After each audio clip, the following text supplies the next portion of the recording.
What do you do when you have 55 gallons of spent 3D print powder that can't be reused?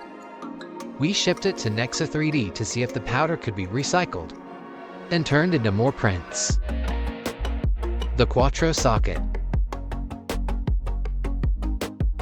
The Flex saddle.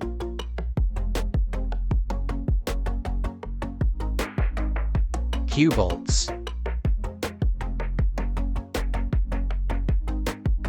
3D printed with 100% recycled powder using the QLS 200 series.